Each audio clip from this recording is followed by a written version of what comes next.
What's going on, everybody, and welcome on in to episode 239 of the Garage Beers podcast, brought to you here on the OBR streaming network, the Garage Beers podcast. You can find us online at the Garage Beers on all the socials. You can get over to the OBR, theobr.com, the streaming network, whether you're watching us on YouTube or Twitch or X or wherever. Make sure you hit follow, make sure you hit subscribe to everything OBR and to the Garage Beers podcast. With you, as always, I'm your host, Michael Keefe. Find me online at Garage Beers Mike. And joining me, the weather's still nice enough over on the east side of Cleveland from the porch.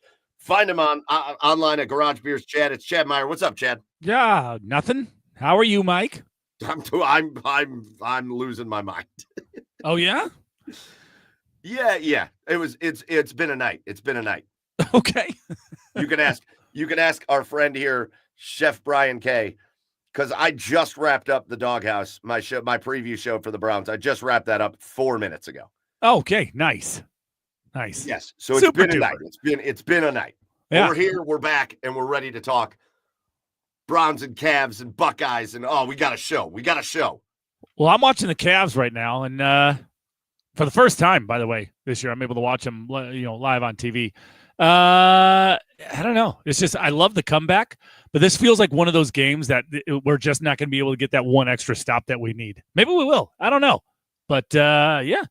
Hey, Cavs, I'm enjoying the comeback though, because it was looking grim there for a little bit. They're making a game of it. Boston's just great, man. They're a great basketball team, and I'm not anything. We're gonna go as this game goes. We'll react because there's only like 4 minutes left in this game. And just the amount of guys, I gotta say, the amount of guys on this Boston team, very much like the Cavs, when you're trailing them late in a game, the amount of guys that can just come out and hit shots is unbelievable. It's what it feels like to play the Cavs. If you're down like 6-8 points against the Cavs with 5 minutes left, it's got to feel impossible just because the amount of guys that can come out and make shots right now. It's been the Boston Celtics that just come out and make shots to just keep extending the lead. It's wild. It's a great game. Peyton Pritchard has a super punchable face. This son of a bitch. Right? Doesn't he? I feel like he does. He's very punchable. I mean, I wouldn't punch him. He would kick my ass, but it's true. Son of a listen to Brad Ward, hit like and subscribe. Do it. And shout out to Chef Brian K, who's got us and the Cavs in split screen. Nice. Love that. That's the company we deserve. So what's going on with you, Chad? What's up, man? Nothing, man. Just a normal week. I'm just hanging out and doing a podcast, and I don't know, nothing really at all. It was a good weekend, a busy weekend. Nothing real special, nothing new to report. I know, man. It's kind of nice. I got no issues with nothing new to report. You'll notice Joe's not here again. Joe gets called off to work here and there, so probably 70% of the time Joe's with us, and then the other 30% of the time he's the reason that we get on the air for things. So shout out to Joe. Make sure you follow him at Garage Beers Joe. But can you believe, here's the other thing. You know what hit me today, Chad? What? It's Thanksgiving next week. I know. What's happening? Already. What's happening? Are you cooking? Oh, we are going down to see Joe in Nashville. So that's right. That's right. No, it's a Boston market dinner. That's cool. I'm in for that. I'm in for those Boston market sweet potatoes with like the marshmallows on top. Yeah, it's classic. It's a classic recipe. Hook it up. And I always got the turkey from Boston Market. Underrated dish was the turkey at Boston Market. Yeah, I'd say so too. Remember when Boston Market was? Remember when it was Boston chicken? Yeah, Boston chicken, Boston Market. Mm-hmm. Yeah. Well, like I said, favorite fast casual place. One of my more favorite fast casual places out there, for sure. I liked it. I always liked Boston Market. I had no issue with it. Like I said, we got a great show. We're going to talk about the Cleveland Cavaliers. We're going to talk about the Cleveland Browns. We're going to talk about the Columbus Blue Jackets. They got a coach fired last night. So that's super crazy. Yeah. And we've got a special guest coming on about 9:30. Zach Osterman from the Indianapolis Star. He reports on the Indiana Hoosiers. And we got a top 5 matchup coming to Columbus this weekend as the Indiana Hoosiers, the number 5 seed or the number 5 ranked team in the country, the Indiana Hoosiers, against the number 2 ranked team in the country, the Ohio State Buckeyes. We're going to have a clash at the Horseshoe this weekend. Unbelievable, right? Like when, first off, I couldn't even tell you when the last time Indiana was ranked in the top 5, let alone this matchup being a top 5 game. And I can't wait to dive into it because I'm real curious what the hell's going on there over there in Bloomington.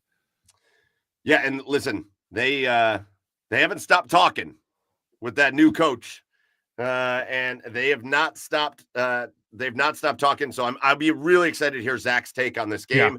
As somebody that covers the team, I'll be very excited to hear his take on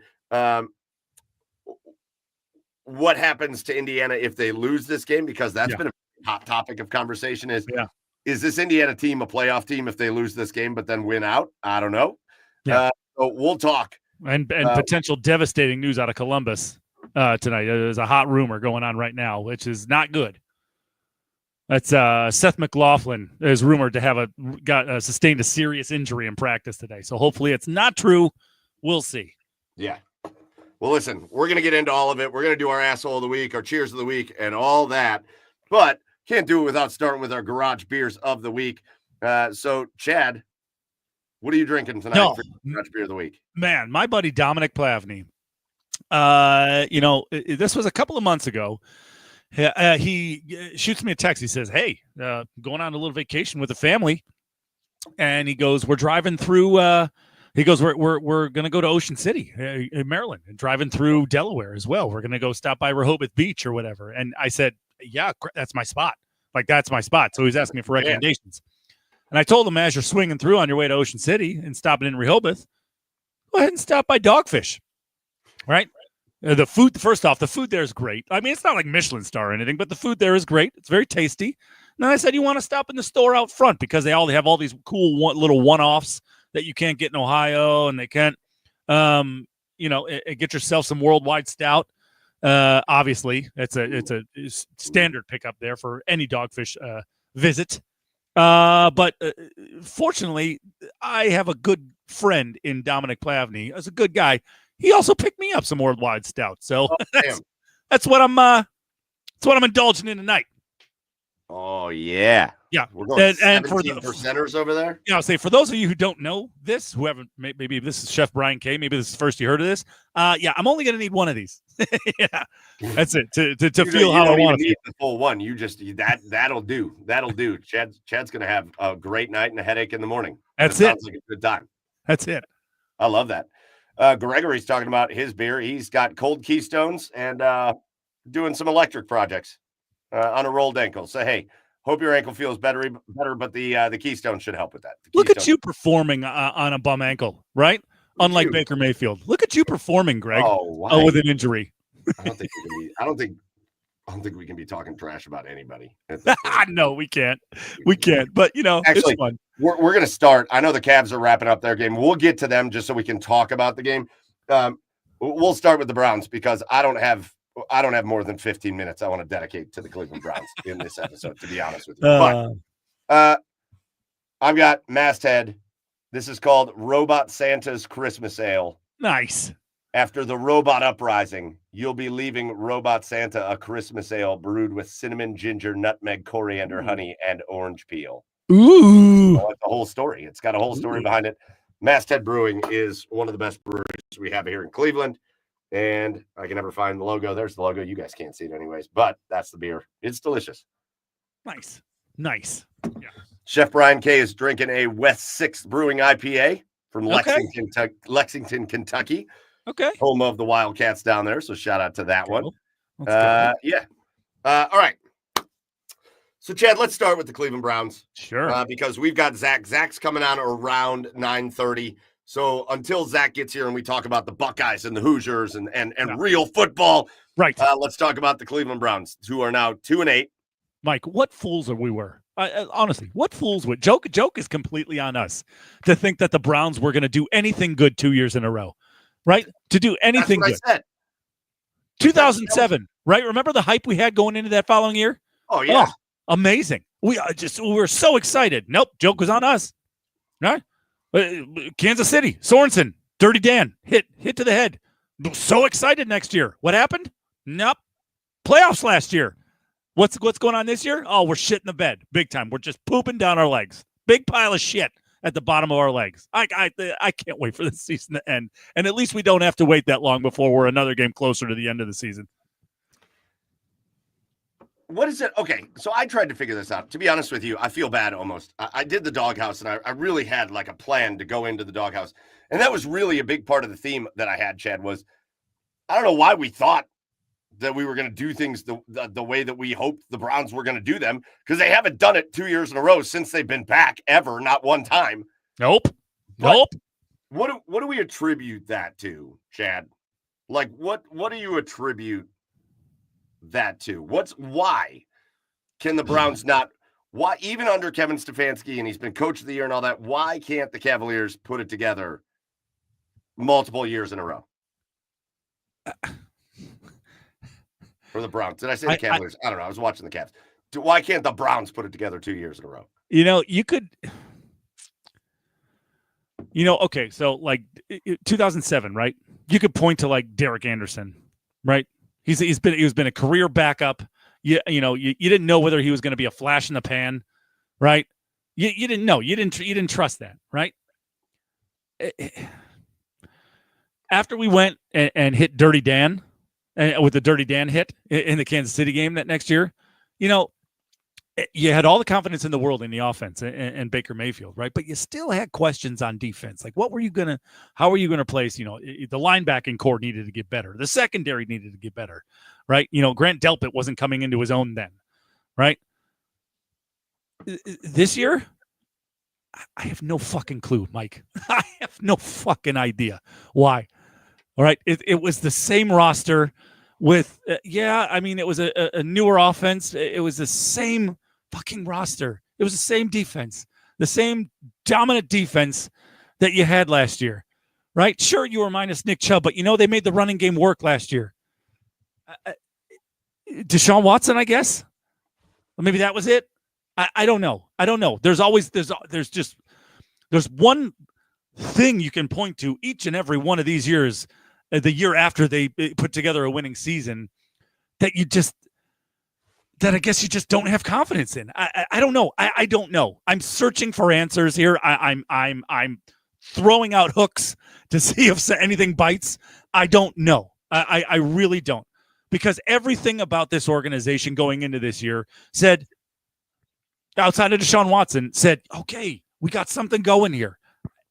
I don't know. I don't know. Yeah, I can't help but think it's just cultural, and that points me to the guys running the organization, and I hate that. Again, I love Kevin Stefanski. I'm a big fan, but a lot of what's happening, it makes me feel like it's culture related. I don't know where else that I can point the fingers. It's not like Myles Garrett all of a sudden sucks. It's not like Denzel Ward has been really good. And obviously you lose JOK in the middle of that defense and it hurts, but like you still got Njoku out there. You still got, you've got your players out there that made plays last year. And it's just not happening this year. It just, I don't know where you point the finger. I don't know how to fix it. That's the problem. Right. I don't know how to fix it so that we can turn into a team that goes, you know what? Every year they're going to be good. Every year they're going to be competitive. Yeah. They're 2-8. They're the second worst team in football.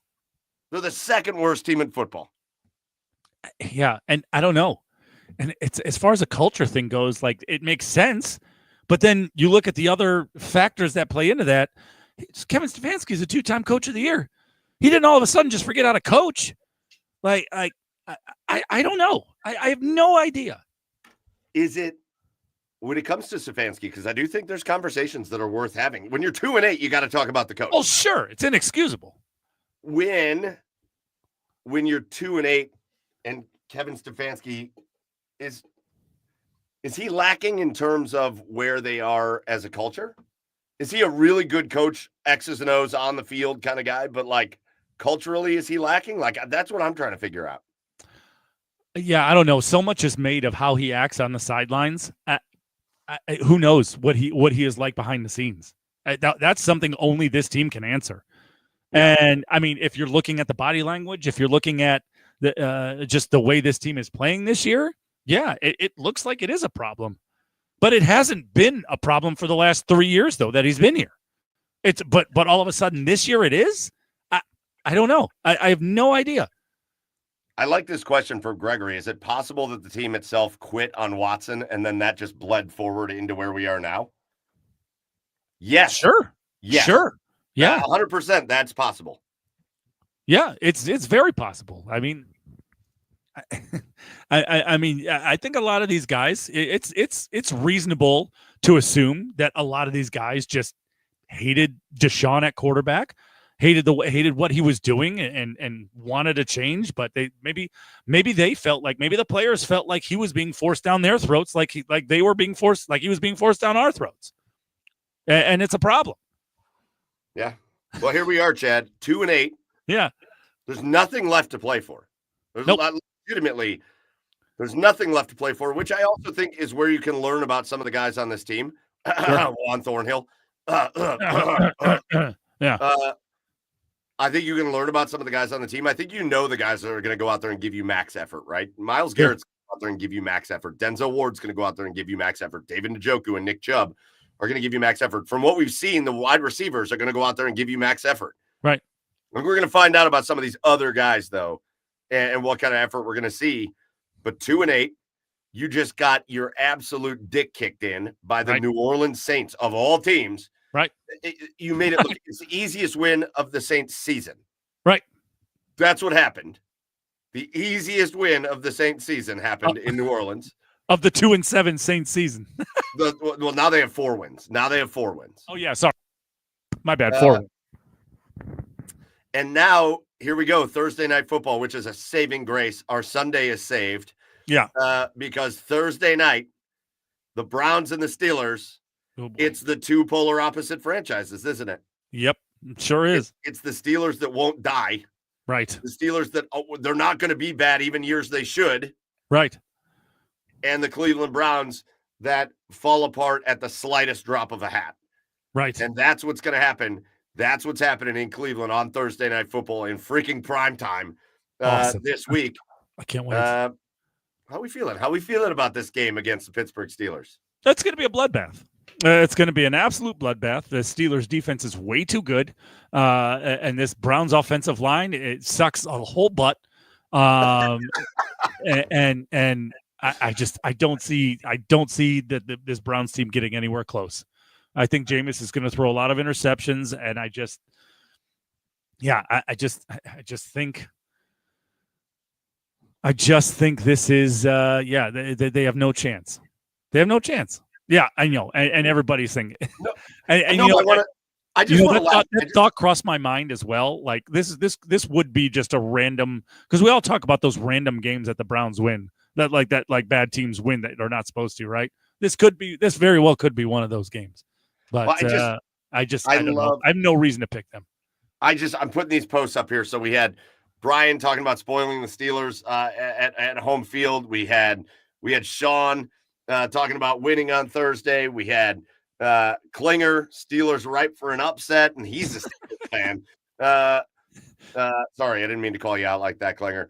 But like, I love the positive. I love always this underlying. Sure. There's no reason for hope. There isn't a single goddamn reason that anybody that roots for the Cleveland Browns should have even the slightest hope for this game. There isn't a single reason for it. And I love you guys. That's why I love being a fan of sports teams. It's not different about the Browns than anywhere else, but like, God damn it, when the clock strikes 8:00 on Thursday night, and I'm pretty doom and gloomy right now, Chad. I'm pretty gloomy because I'm fucking pissed at the way this season has gone for this stupid team and the stupid organization and the stupid people that run it, and everything about it is stupid. And I'm pissed. I think this is embarrassing. It is embarrassing. But God damn it, 8:00 is going to roll around Thursday, and I'm going to be like, let's fucking go. Let's go. Wow, I'm not even there anymore. I'm not even that anymore. I mean, I'm still going to watch, but I'm not even different. that anymore. It's different against this team. I like, again, the apathy for me hit hard this last week. Yeah. I didn't watch a minute of the game. I was outside working in the yard, putting up Christmas lights. Nice. And I listened to Siciliano and Zagura do the game. Nice. And I had no desire to like run inside and see anything. Well, good. You did miss. I mean, the wind must have been swirling in the Superdome with Hopkins missing 3 field goals. So to be fair, the wind, I don't think it's supposed to be that windy in Brown Stadium this Thursday. So it could be very well. I mean, you know what? Actually, we should point out that this is also most likely going to be a weather game. So it could be anybody's ball game. I'm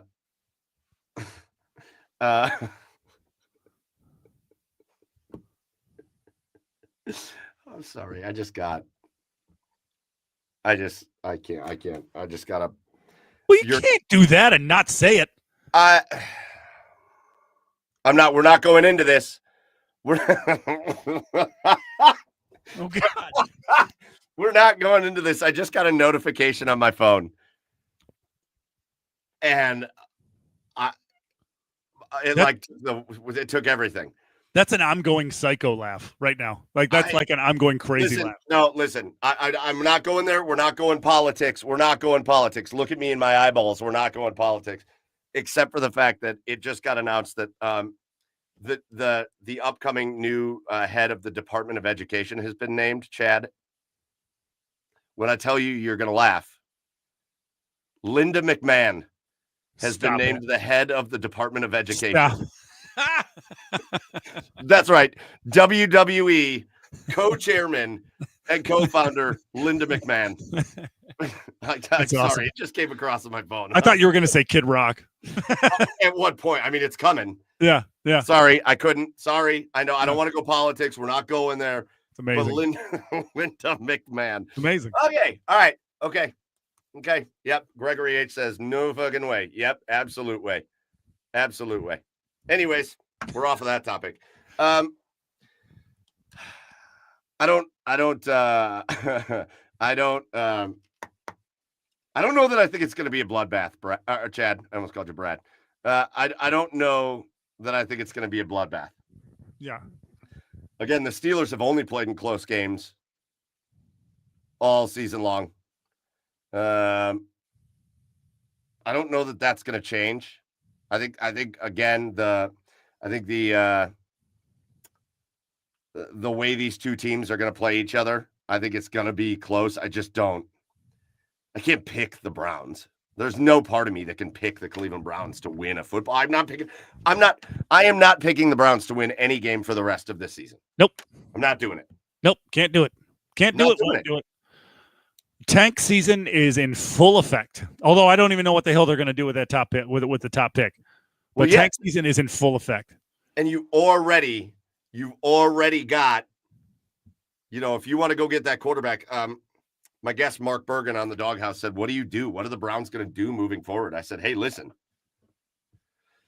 you got an opportunity. You're going to have a top level pick. You got an opportunity to get a quarterback on a rookie deal, and you can you could pay Deshaun Watson for the next couple of years, pay a rookie quarterback on a rookie deal. And it really doesn't affect you all that much then. Right. Like you're okay. You'd be all right. Right. But you've already got, like, if you love Shadur Sanders, they're already talking about how Deion's going to step in and make sure he goes to the right team. Right. Well, You got to imagine that's not the Browns. No, I can't imagine it would be. So Cam Ward, come on down. Why not? Cam Ward. I know the analysis is going to be weird on this. I love the way Quinn Ewers throws the football. Okay. Yeah. He, to me, plays a very modern NFL style game. It may not transition all the time in college, but the way he kind of throws from every angle and like his release is so fast and so quick, I could talk myself into him. Sure. If we had pick 12 or 13, I would talk myself into him for sure. Yeah. Well, and maybe you could go down a few picks and pick up some draft capital and then grab him. I just Draft talk. We're back. We're so back. We're so back. We're so back. We're so back. Oh shit. But that's that again. We talked about it last week, Chad. What the hell does any of it mean for the rest of the season? It doesn't. Nothing means anything for the rest of the season. Who are we going to learn about? Well, obviously, you had an opportunity to learn about DeJuan Jones at left tackle. Poor DeJuan Jones, man. That injury sucked so bad. For sure. For sure. DeJuan goes down. He's out the rest of the year. He's having surgery on a broken bone. Now we get to watch Jed Wills play football again. Yeah, enjoy Jed Wills. It's like a totally opposite thing of what happened with Francisco Lindor in Cleveland when Paul Dolan said enjoy him, but he was being kind of a sarcastic dick about it. Right. Well, now it's like enjoy Jed Wills because this better be the last damn time we see him playing for the Cleveland Browns over his last several 100%. These last 7 games. Just, God, is there any way we could like kneel on the rest of the season? Like just take a knee? I like that. Right. Like maybe, I don't know, like just like if we said like forfeit and we just have to go out and take 1 knee and then the game's over. Would that be fine? Would I care? I wouldn't care. I'm just saying, is there any way like we can just speed this along? Is there any way? Listen, all right. First of all, we're glad to hear, and you're being funny, and you're not really being a dick. But B Skrills in the comments, laughing about the Steelers going to beat the Browns by 3 field goals and shut them out. You're not. What are you? You're like making fun of like a handicapped kid in class. That's what's happening right now. What? All right, B Skrills. All right, B Skrills. Of course, the Steelers are supposed to win this game. Who are you talking trash to? We're 2-8. They are going to beat them. We're 2-8. Of course, obviously. You're in here talking trash. Yeah. Yeah, Skrills. Yeah. No, I'm not really. I'm going to watch it Thursday night. I'm grateful to have it. Actually, I would love to petition the NFL to put the rest of the Browns game on Thursday Night Football. Oh, that'd be great. Can the Browns just have – they're supposed to be on Monday Night Football next week. No, there's no fucking way they're going to. That's going to get bounced. There's not a chance in hell. Oh, hey, Linda McMahon. There's no chance. Chance in hell. Is there any chance we can just petition the NFL, let the Browns just go heavy on Thursday Night Football the rest of the year? Yeah. Let me be pre-drunk after work going into the game. Let me have my Sundays. Let me have my Sundays back. I don't want to worry about the Browns on Sundays. Yeah. And I would love that. Just the last 7 weeks of the season, just give us all Browns on Thursday Night Football. Who's against that? Who's going to say no to that? No, I don't think anyone would. I mean, they shouldn't. It's not like other teams want to play Thursday Night Football. No. They don't care. No. Well, the Browns have got 2 games left against the Steelers, the Broncos, the Chiefs, the Ravens, the Bengals, and the Dolphins left. So that's exciting.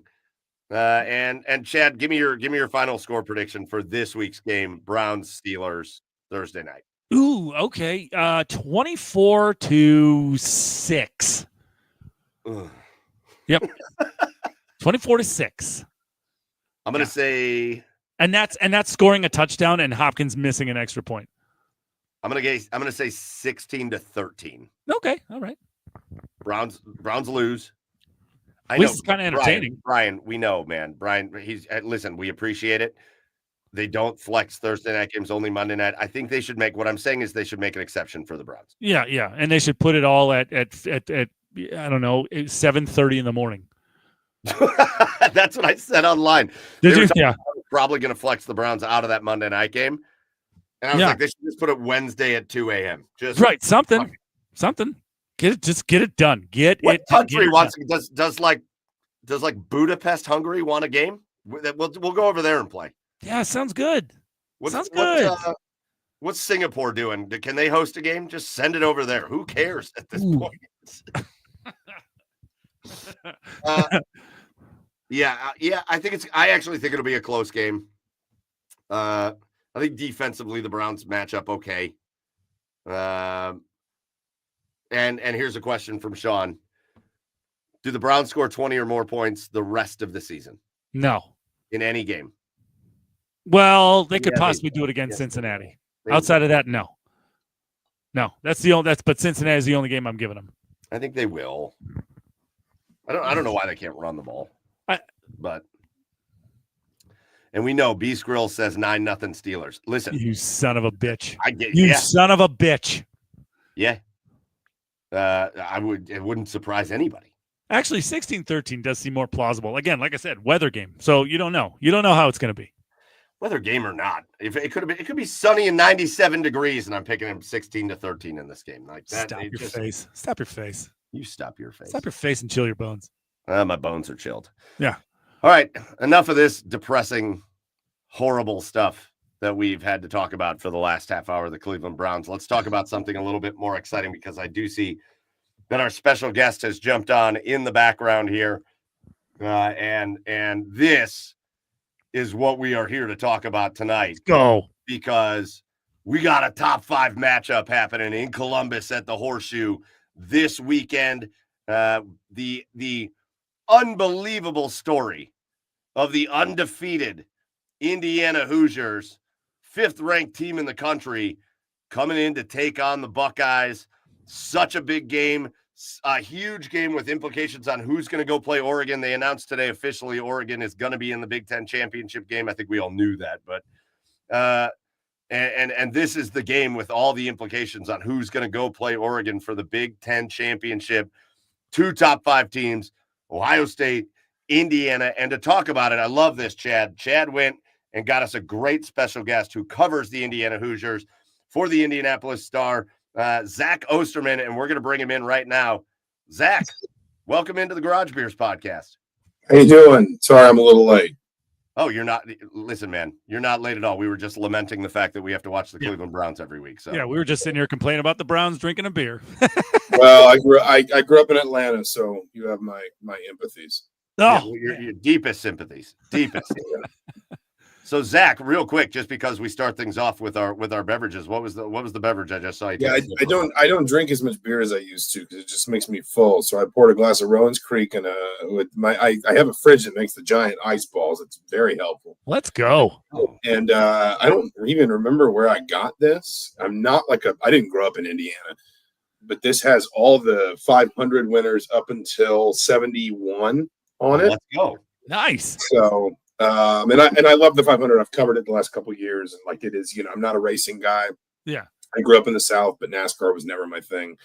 But like the 500 it's one of those things that's like different. Like I will go to bat for the idea. Like this year when they had to pause it for 4 hours because of the rain, and they were racing at twilight, and like the sun was going down around the track. Like it is one of those things that's different and cool, even if you grew up in the South watching the Braves and SEC football. So right now, have you played the golf course?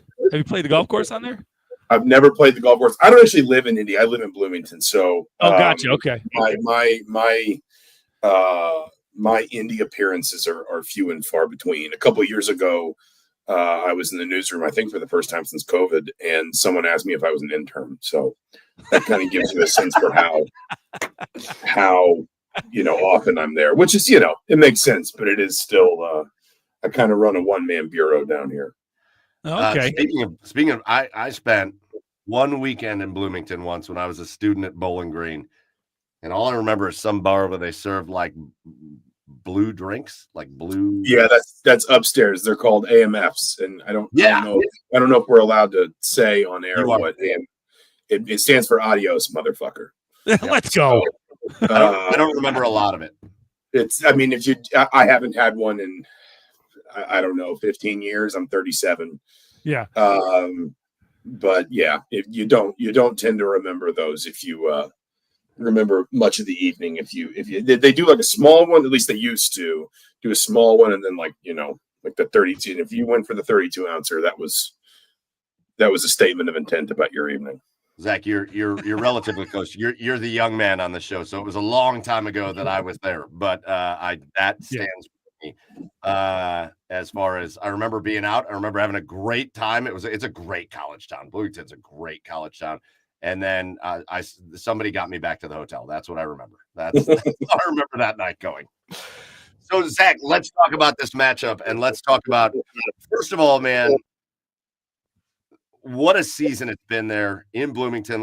Let's talk about the Indiana Hoosiers, and it starts with the hiring of a new coach that comes in running his mouth, which I in a good way, in a positive way. The "I win, look me up" quote is just one of my very favorite quotes of all time. But then they backed it up, and this is an undefeated Indiana Hoosiers team. And now we're looking at a top 5 matchup with the Ohio State Buckeyes. So just to kind of talk about the vibe around Bloomington and around having this special football program this season in Indiana. No, I mean, it's the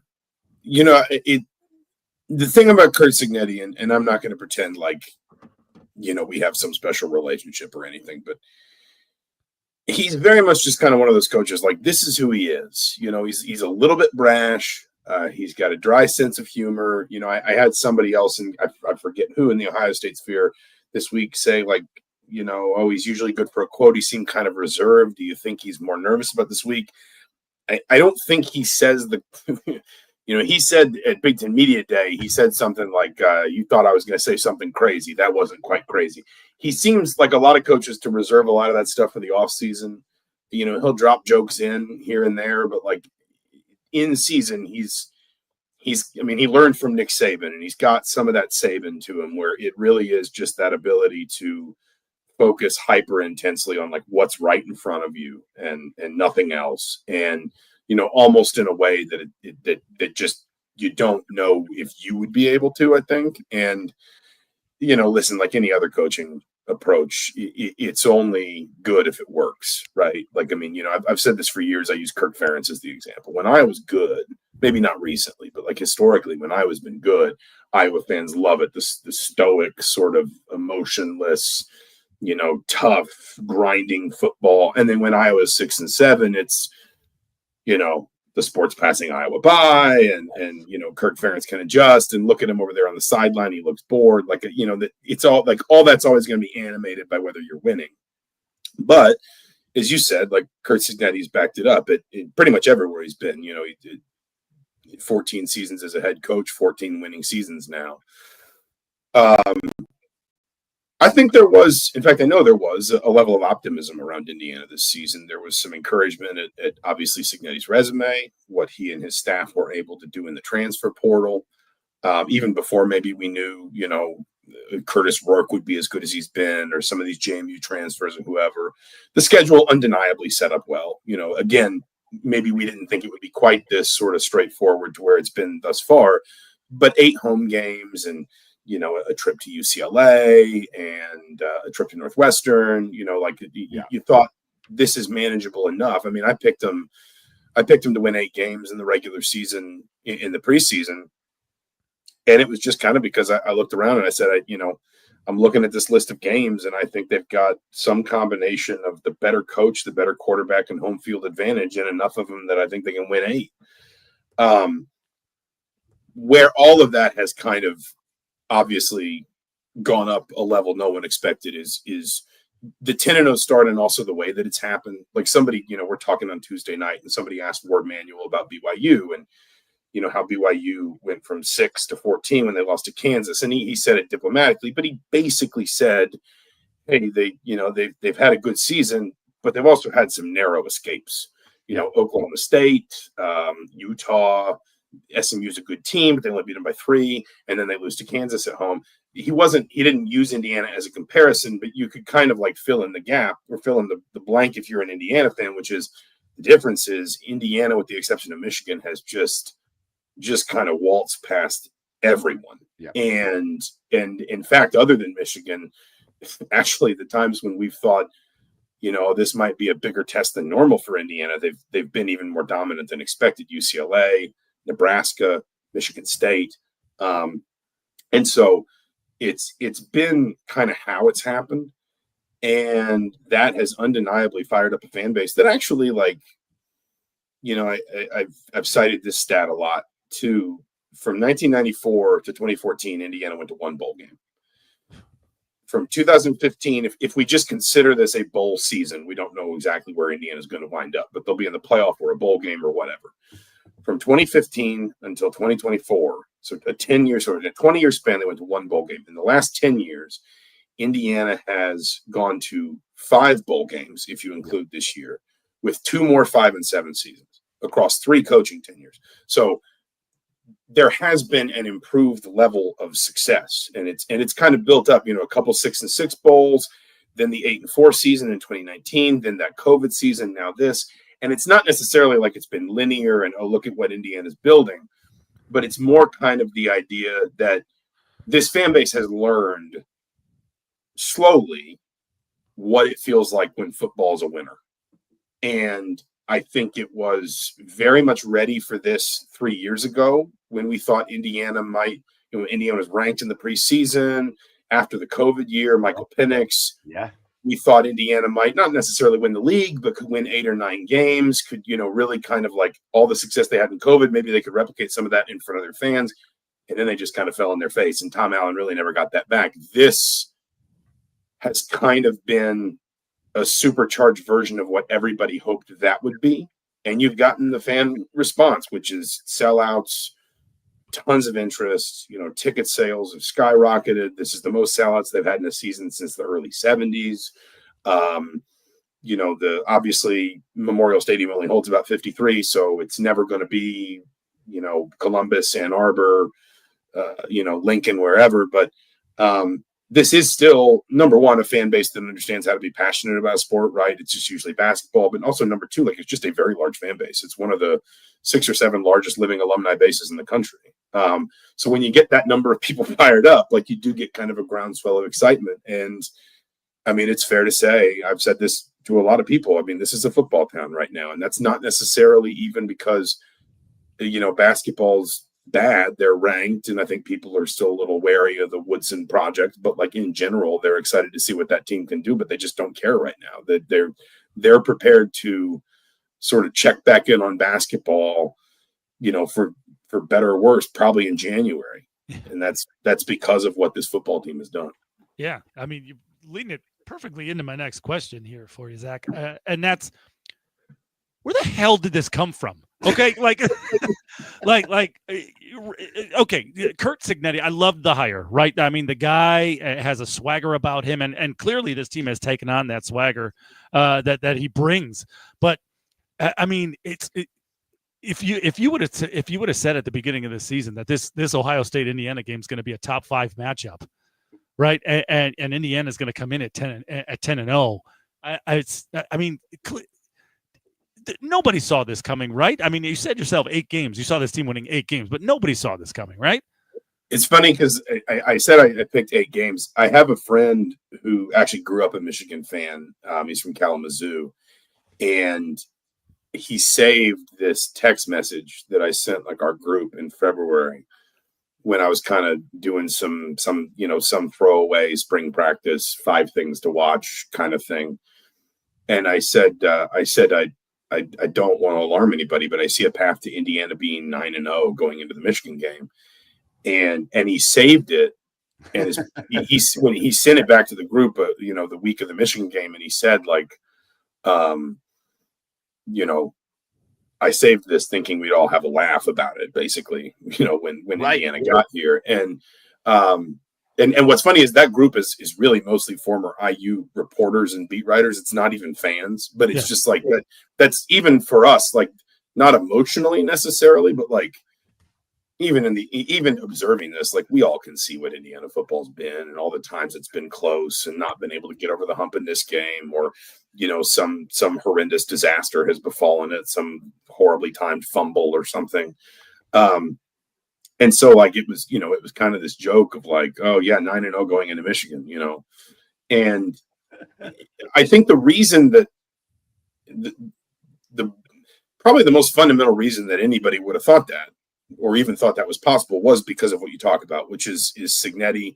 Yes, his confidence, his methods. I mean, listen, there is an extent to which I think we underrate winning coaches win.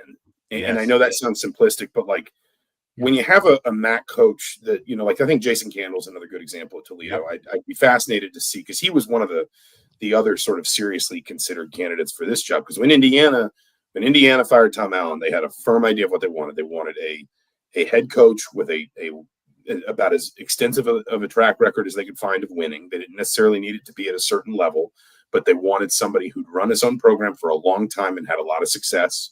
They wanted somebody who'd worked with quarterbacks, somebody with an offensive background, and somebody who'd been a recruiting coordinator, because they wanted someone who had sort of like the experience of a holistic approach to a roster. And Cignetti had been Nick Saban's recruiting coordinator at Alabama. And obviously, I think people don't always know, like, recruiting coordinator is not like the person that's in charge of recruiting every player. It's more the person that is in charge of keeping the whole recruiting process organized, typically, which in a way is actually kind of better practice for being a head coach. You have to see, the whole roster kind of, 85 on down, 125 on down, et cetera. And I think sometimes, and the reason I bring up Jason Candle is, like, I'm curious to see where he winds up, because I imagine at some point someone will hire him. And I think maybe especially in this era of NIL and the portal, and having to have just like a really firm idea of what you are and what you're looking for when you go recruit, this slot receiver instead of that slot receiver, or why you decide that, you'll make the effort to keep this safety through the coaching change, but you'll let that one go, or what you're looking for in a quarterback. Obviously Curtis Rourke has been a huge piece of this for Indiana. It just seemed like Cignetti had such a good feel for like what he needed, or what worked according to his process. Like, for example, and this is just kind of like one micro example, but he, and we never really asked him about this, and I guess I don't know exactly how we'd phrase it, but I would be curious to know the answer. He had a guy named Jordan McLeod. I'm going to look this up while we're talking. He had a guy named Jordan McLeod at quarterback last year for James Madison. Yeah. And McLeod was transfer last year. And he came in. He was Sun Belt Offensive Player of the Year. Obviously, JMU won 11 games. They won the Sun Belt, or at least their division or whatever. And we all kind of assumed, McLeod had, I'm looking for his number here, 3,657 passing yards, 35 touchdowns, 10 interceptions, completed better than 68% of his passes. Like, he was great. And he went in the portal after Cignetti, after the coaching change. We all kind of assumed Cignetti would bring him along, and he didn't. Indiana never really expressed any interest in recruiting McLeod. And he landed at Texas State, where this year he's thrown for 2,370, 25 touchdowns and 8 interceptions. Like, he's still a really good quarterback. Yeah. But there was something in Jordan McLeod that, for whatever reason, Curt Cignetti said that worked at JMU, but it won't work here. I've got to go find someone else. And so there was just kind of like there was a belief, not just in obviously the swagger, and I'm kind of rambling here, forgive me, but I think there was a belief in the idea that he had a firm grasp of what he needed, and like why everything that he was going to kind of put into place worked specifically for his process, whether it was a big time get, like, the MAC Offensive Player of the Year, or it was a guy that probably felt a little bit like a throwaway at the time, like Keyshawn Williams or Justice Ellison from Wake Forest, who've been two of the most important skill players on this offense. So that's where I think the confidence came from. And then, listen, when Indiana wins by 29 in Westwood, that boosts things. Then Indiana, gets big noon kickoff in town for Nebraska and just absolutely wipes the floor with Nebraska. That boosts things. Yeah. First time Indiana falls behind in a game, they score 47 unanswered points on the road in Spartan Stadium. It just, once the results start to back it up, I think people just kind of believe.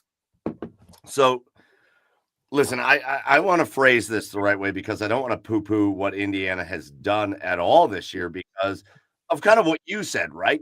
This is a program that just hasn't been able to put things together in this kind of way ever.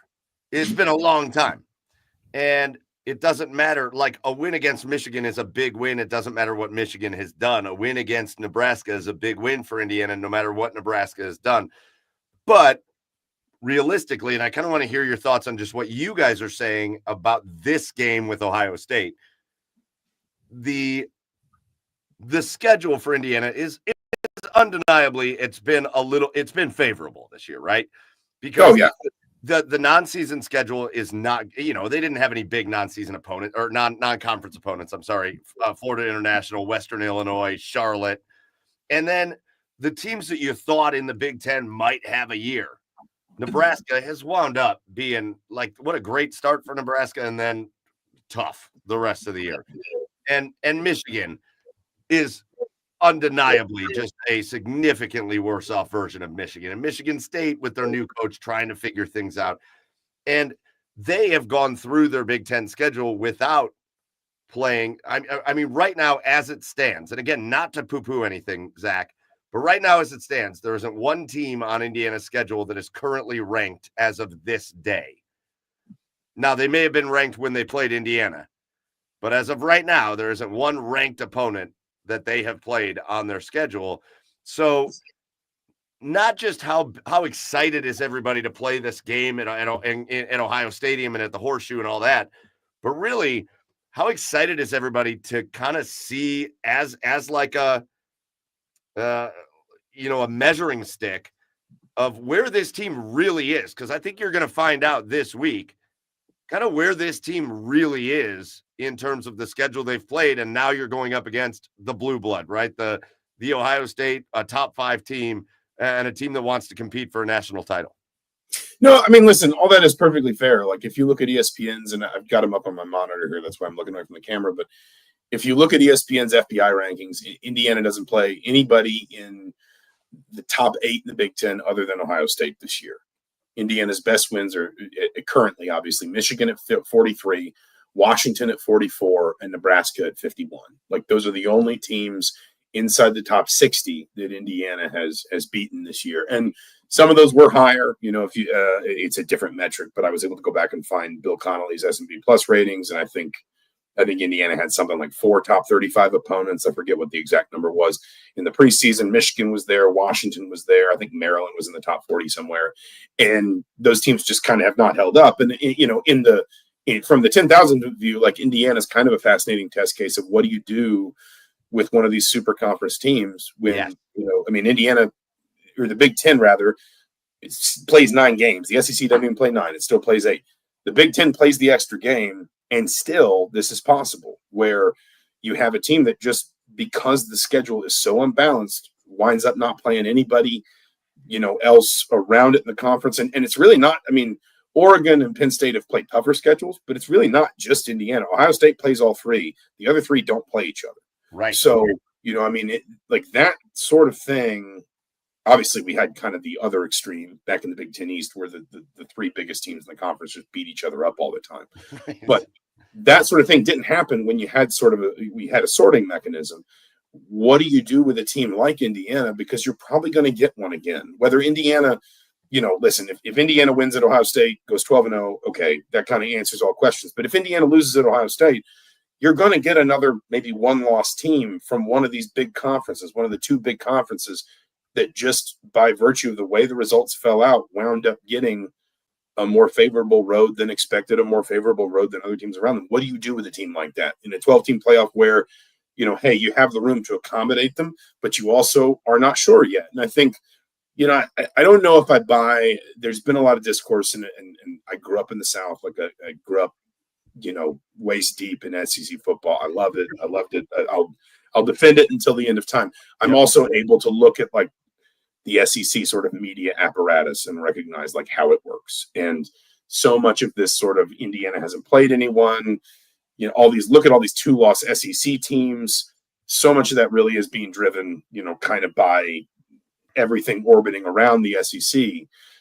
But while I don't know that I buy the idea that Indiana could lose this Ohio State game and drop out of the playoff entirely, I don't think it's unfair to look at it exactly the way you did, which is this is the only chance we're going to have this year. And we know this at this point, to see Indiana against a team of anywhere near the caliber we think Indiana is.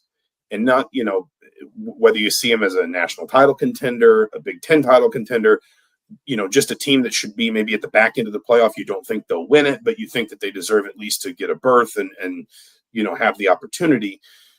Like, this is the one chance we have in the regular season. And that is why, there are a lot of reasons why this is a huge game for Indiana. This is the first top 5 matchup in the regular season Indiana's ever played. They have never played a game where both teams are ranked in the top 5. They've done it in a bowl game, I think, once. But they have never played a game in the regular season where both teams are ranked in the top 5. So this is, like, from Indiana's perspective, this is undeniably the biggest regular season game in its history, other than like maybe the 67 Purdue game where if they beat Purdue, they went straight to the Rose Bowl. Like that's probably the only other one. There was a game. That's what we're talking about. Yeah, there was a game in '87 where if they beat Michigan State, they would have won the Big Ten. But like, again, this feels a little different because I don't think anybody would have been talking about them as a national title contender in that '87 season. It was just trying to win the league. I mean, if Indiana won this game, it would change completely. And that's like what I find fascinating from a neutral perspective is, and I'm not like, I think I'm going to pick Indiana to win, but I'm fully prepared to own that when they lose. It's not that like I want Indiana to win so much as I'm fascinated by how much of the discussion around this game is basically colored by the assumption Indiana is going to lose, because it doesn't leave open the possibility of like how the discussion around Indiana changes so substantially if Indiana wins, because all of a sudden you're going to have to flip a switch to, could Indiana win a national title? And listen, that's a, that is, as someone who has covered a lot of Indiana football, that is very hard to digest. I will really admit that. But it is what makes this matchup fascinating to me, because obviously at minimum, as you said, it is a test of what sort of Indiana's credentials at the top end of the sport, not just in terms of a look at how they're beating the teams that they're beating, but put them up against a genuine national title contender and see what they look like. But also because of what, in theory could change if they actually do manage to win this game. And I don't think that they're underdogs. I think they should be. I think if we ran 1,000 simulations of this game, Ohio State would win the majority of them. I'm fascinated by the way the conversation is moving, sort of flowing all in one direction, if that makes sense. And yeah, for sure. Like whether or not Indiana has it in itself to push that back in the other direction. I have to say, I know, Chad, I know you got something you want to say because you got that microphone right there. But I have to say, obviously, as an Ohio guy, I'll be rooting for the Ohio State Buckeyes to win in this game. But man, there's a part of me that, as a college football guy, I kind of wish this game was being played in Indiana, right? Like the story of how crazy Bloomington would be with the number 2 Ohio State Buckeyes coming in to play the number 5 Indiana Hoosiers. And there's part of me that wishes this game was happening in Indiana, just to see what the raucous crowd would be like for that kind of a situation. Because again, Indiana, you talked about it, Zach. If Indiana does pull that win off against Ohio State, then they're going to have another opportunity against the national title contender. And they're going to have another opportunity. Not again, at that point, you beat Ohio State and you beat Purdue. It doesn't matter what happens in the Big Ten championship game. You're going to make the last 12. But when it comes to the credit that you're going to get and the odds and the favors and that you're going to get, you're going to have another shot against a team like Oregon too. So it's in front of them, I guess is what I'm saying for Indiana, is if you can beat Ohio State, you're going to get another crack. You're going to go up against Oregon. That's in front of you, and you can make a name for yourself year one under your new head coach. It's a tall task, though. That's a tall task that they're being asked to accomplish there. No, I mean it undeniably is. Like I said, Ohio State's favored comfortably. Ohio State should be favored. I think Ohio State would probably be favored in Bloomington. Like I don't, even if that game was being played here, and like I've gone back and forth because obviously Indiana was on a bye last week, so we've been talking about this game a little bit longer just because there is 2-week build up to it.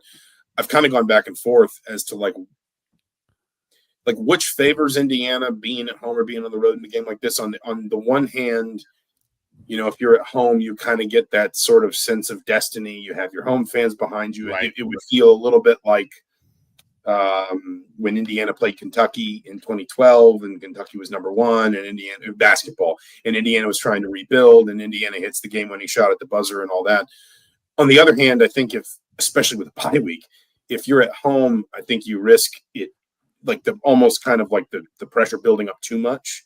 And there's almost an extent to which being on the road relieves some of that. And like, you just kind of go away and it's just you and your team, and everyone respects you. It's clear that the committee respects Indiana. They're still in the top 5, even after the bye week. The committee is, keeping, I think, a comfortable buffer between them and those 2-loss SEC teams. But, there's also, again, I think everyone is framing the conversation of this game around basically how well does Indiana have to lose to still have the respect that it needs to stay in the playoff picture. And, that can be a motivating factor too. But I think more than anything, what I've said and this is not just exclusive to the Ohio State game, but I've said this a number of times. I just think if there was ever going to come a moment when Indiana was going to get overwhelmed by all this, like when all of this was going to become too much, metaphorically speaking, for this coach, this staff, this roster, the people that actually have to go out and play the game on Saturdays, I think that would have happened by now. So I would be surprised if they get blown out. If Ohio State covered, I think I'm not like a huge gambler. I think I saw 13 and a half, something like that, somewhere in that range. If Ohio State covered, I wouldn't be shocked. I would be very surprised by, just like a blowout, because I do think this team has shown its ability to rise to meet the moment. But everybody has a moment. Even good teams, even great teams have moments that are too big for them. And number 2, Ohio State and Columbus is a pretty damn big one. Yeah, Ohio State knows that plenty. Look at the John Cooper era against Michigan. But yeah. You said yourself, let's talk about the matchup for a second. You said yourself, you think you're going to pick them. And I know you said that was based on the conversation that's being directed at Ohio State. But hey, if the Hoosiers are going to overcome the biggest test that this program has pretty much has seen this year, what do they got to do? What's got to happen in your mind? I think there's a few things. So offensively, I think this is the best all-around defense Indiana's faced. Player for player, maybe Michigan's front four was a little better. And that was a big part of why that game went the way that it did. I also think, if we're talking about benefits to Ohio State, I think that Michigan game was maybe the first time that we saw Indiana kind of outmaneuvered in terms of depth. Like the later that game got, Michigan was, just maybe not as talented, but when Michigan goes to, their number 2s or they rotate in a little bit more, even just the athletic level of some of those players was a little bit higher, and maybe you saw Indiana wear down a little bit. And obviously that's going to be a concern against an Ohio State team that might have as much aggregate talent as any team in the country. Ohio State, I would be shocked if this isn't the best secondary Indiana's seen all year. I'd be shocked if this isn't the best secondary Indiana sees all year. And Indiana's offense works first through the air. Kurt Cignetti makes no bones about that. When Curtis Rourke was out against Washington had been struggling to stop the run. We all said Indiana's going to run the ball. They're going to make things easy on Taven Jackson, and like 5 of their first 7 snaps were passes. Like this is a passing offense, and it's interesting because on the one hand they like short and intermediate stuff. They really like RPOs, wide receiver screens. They're excellent at perimeter blocking. The short stuff that's meant to almost kind of act like a run game, quick throws, one read throws, but they also really do like, some of the intermediate to distance throws, like zone buster route combinations where maybe they'll run a seam over top of like a post, make a safety, make a decision. That works against a lot of safeties. Does it work against Caleb Towns? I'm not really sure. So Indiana has got to be able to throw the ball effectively and efficiently in this game, and it's going to be harder against Ohio State than it has been against anybody else. I think the other big matchup, Ohio State's offensive line seems to be a little bit more settled out now. Obviously, they've had some injuries. They've moved some pieces around. Indiana's defensive line is really, really good. And that was actually an area where in the preseason, the offseason, the preseason, we kind of saw the top line talent, and we thought, with some of the transfers they got, Indiana was in good shape. But did they have enough depth? Did they have enough impact? That group, it goes, I wouldn't say it goes quite too deep. They've got kind of 3 ends and probably 4 tackles. So roughly too deep, close to too deep. And they'll do some unbalanced fronts and things. But I have never seen an Indiana defensive line so consistently get pressure with 4 players. I mean, I've seen Indiana teams.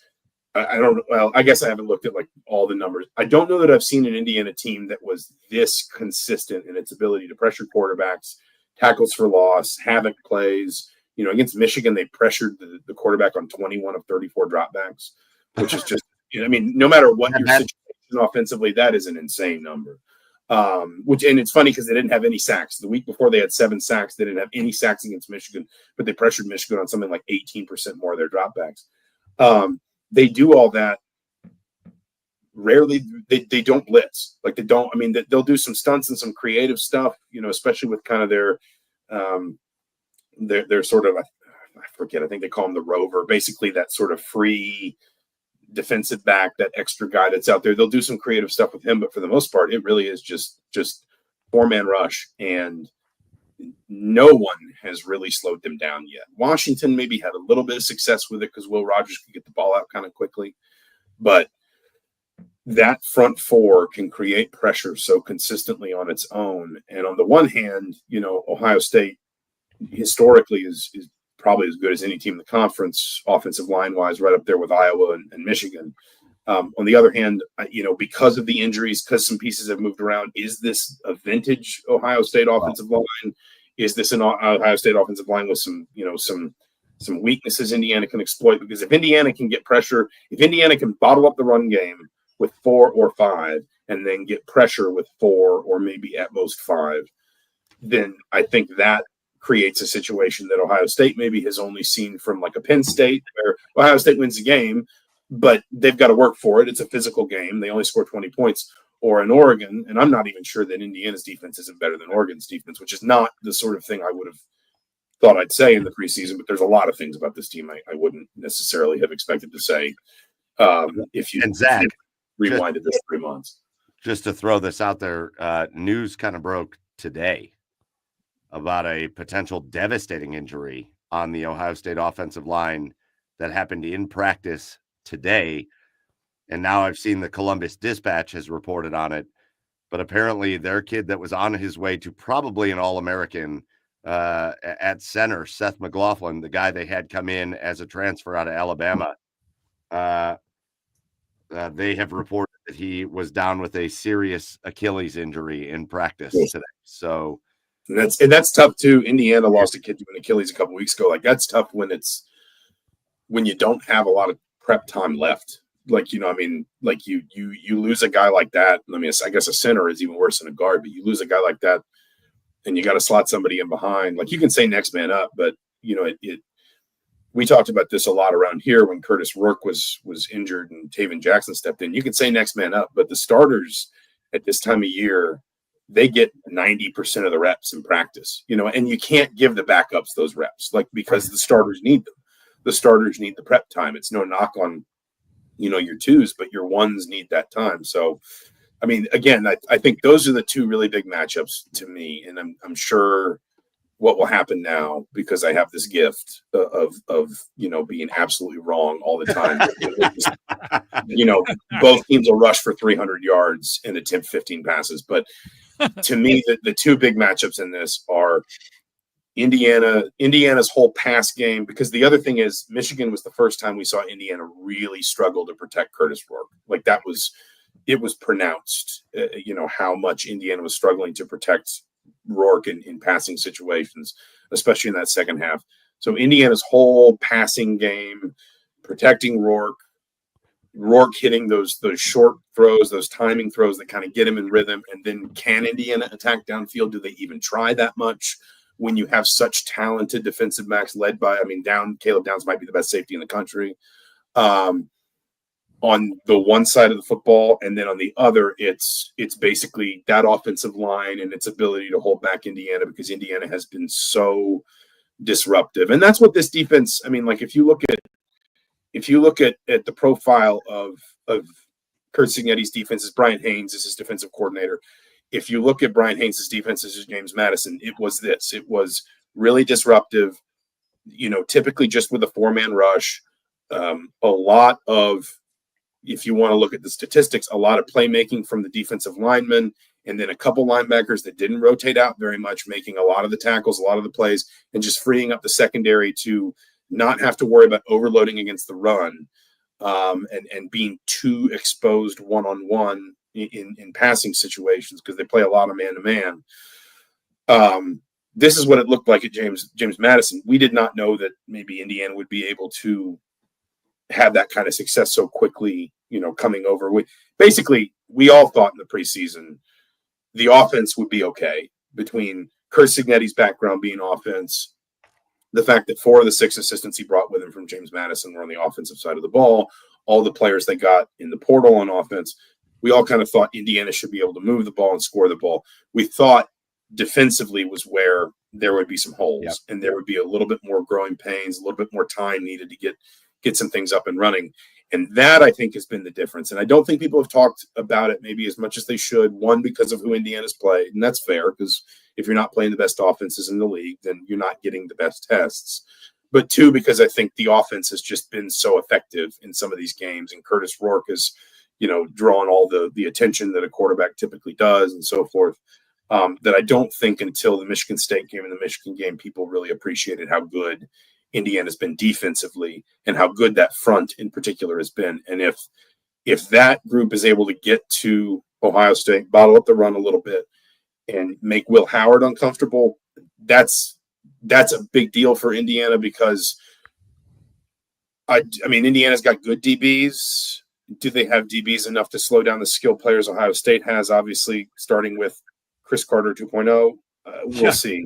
And the thing is, sometimes the best way to cover somebody like Jeremiah Smith is to pressure his quarterback into making mistakes. And that's where I think Indiana maybe has to win this game, on the sort of defense versus offense matchup. All right, Zach, you're down there in Hoosier country covering that team. So before we let you go, we're going to put you on the spot. And you said you think you're going to pick Indiana to win this game. But here on Garage Beers, we're putting you on the spot. Give us your prediction for this Indiana-Ohio State game at the Horseshoe on Saturday, 2 versus 5. And really, one team is going to put themselves in the driver's seat for a college football playoff berth. So how do you think it's going to go? Yeah, I actually Bill Rabinowitz from the Columbus Dispatch asked me for a prediction today. So basically I'm just giving it to you, and I don't know when they'll run it. But I picked Indiana 31, Ohio State 30. And I'll own that when I'm wrong. I don't think I've ever picked Indiana to beat Ohio State in any setting. I don't think I did it in the COVID season when there were no fans. I just, it like before the season started, and I mentioned this earlier, I think, when I picked Indiana's games, I just went down the list and I said, does Indiana have what I think is the better coach? Does Indiana have the better quarterback? Does Indiana have home field advantage? I picked them to lose to a Michigan and Ohio State just because in the preseason I just kind of assumed, those advantages. And then I just sort of figured on the balance of probability they would lose at least a couple more games. And I kind of went back and forth between, I think it was like Northwestern, Nebraska, Washington, and Michigan State. And I think I picked them to just lose the 2 road games, Nebraska or Northwestern and Michigan State. If I reevaluate that same process now, I think Curtis Rourke's a little better than Will Howard. I don't know if I'm comfortable saying Curt Cignetti is better than Ryan Day. I know Ohio State fans have some doubts about Ryan Day.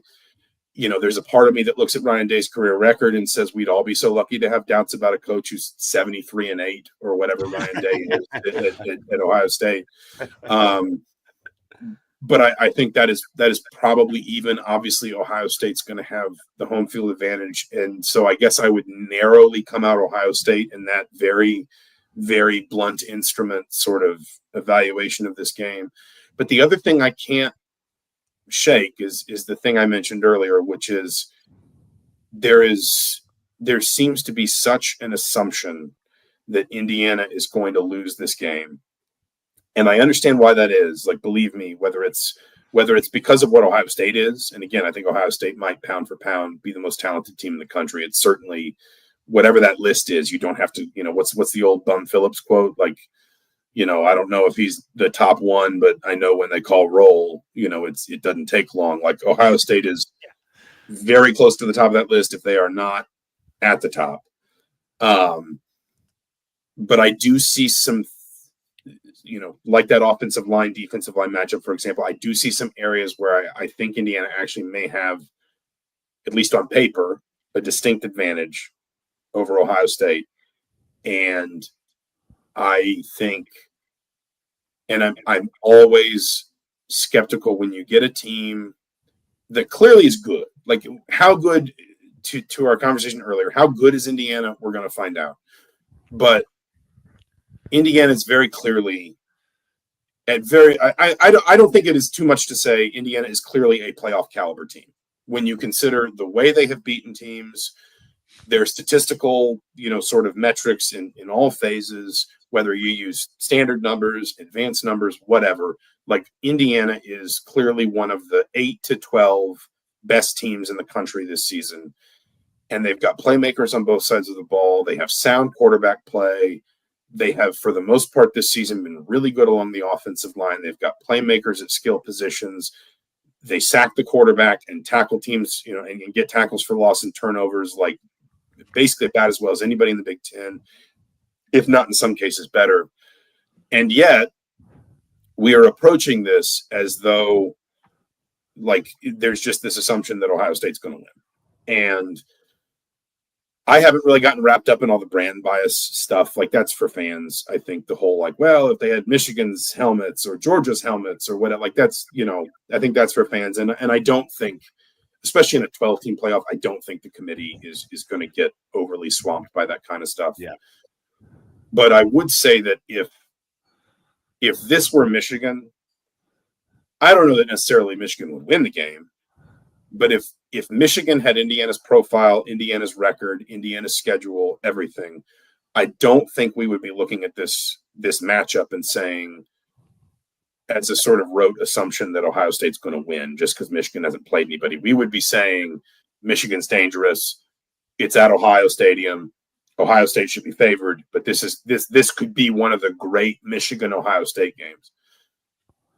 I do think this is where, because it's Indiana, there is a bit of sort of an assumption that I think is dangerous for this team specifically, because this team, I think, starting with its head coach and working its way down, delights in the idea that it proves people wrong. Like Mikel Kamara as Indiana's sacks leader. Yes. He freely talked after the Maryland game about growing up in D.C., and Maryland didn't offer him, and he wanted to go out and punish Maryland for not, like, these guys embrace that. Not maybe necessarily a us against the world all the time mentality, but they will not be afraid. They will gladly wear the black hat on Saturday and be the team that is coming in to prove everyone wrong. And I just get nervous when everyone kind of assumes the outcome before the game is played, when it seems like the matchup is closer than that sort of assumption seems safe to be, basically. So there is every chance that, it's 21-3 at halftime and Indiana maybe scores a couple touchdowns in the second half and, keeps it generally close. And I wouldn't be shocked really if it's the complexion of the kind of game Indiana's played against Ohio State in the past, where they keep it competitive. It's it's back and forth, and then ultimately Ohio State's depth tells in the fourth quarter, and they score a couple touchdowns because Indiana just wears down. But I mean, if nothing else, I guess I'm done doubting this team for the moment. Like there's something in me that says Indiana's got a real shot to win this game. So, I picked him to win 8 games, and everybody said, "You're crazy. That's nuts. It's Indiana football. That's way too many." And then when I tried to own that and brag about it, everybody said, "Yeah, but you said they'd be 8-4 and they're 9-0. So, you weren't really right about that, were you?" If nothing else, maybe this is just me trying. Maybe this is just me trying to be, at the front of the bus for once. I don't know, but Indiana 30, Indiana 31. Ohio State 30. The one thing I'll say is,